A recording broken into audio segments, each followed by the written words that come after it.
If every British business did a little something to help the NHS would get us through that crisis that little bit quicker, and then we could get back to business as normal, and that's got to be best for every British business in the UK.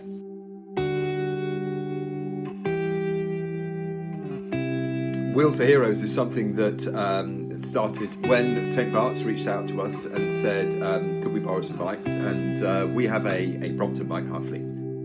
And we took 50 bikes out of that buffer fleet and then St. Bart's. Then they said, great, can we have some more? So 50 became 100, 100 became 150.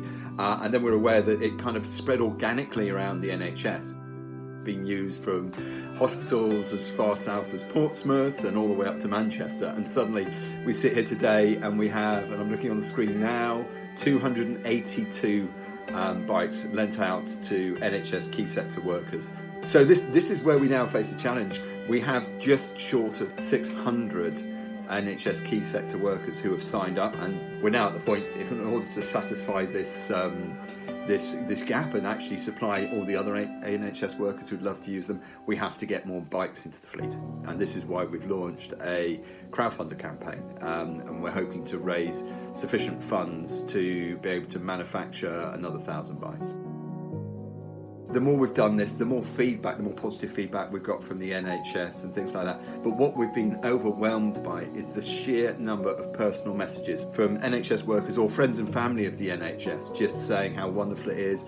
We've got other doctors who said that after a 12-hour shift, just being able to climb on a bike and cycle for 15, 20 minutes just to reset it's a massive deal for them. When people are so up against it as the NHS staff at the moment, even if we can provide that little just gap between work and home, that's a big deal.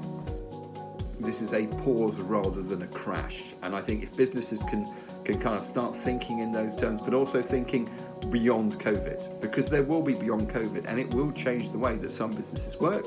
I was talking to just a friend who works at a stationery factory, and they have repurposed to provide hand gels and face masks. They just said, look, that's where the need is at the moment. That's kind of switch and help out rather than just shutting down and waiting for it all to go away. They're trying to be part of the solution. Businesses need to look at that and say, right, how can I pivot on that and make sure that I am in the right position when things return to whatever the new normality will be post-COVID. We never set out to do Wheels for Heroes. It has actually become a bit of a beacon of hope in our business. If we can give that little bit of joy to people who are facing some of the fiercest times in the NHS at the moment, to the point where they're actually coming back to us and telling us, then that gives me massive optimism for the future.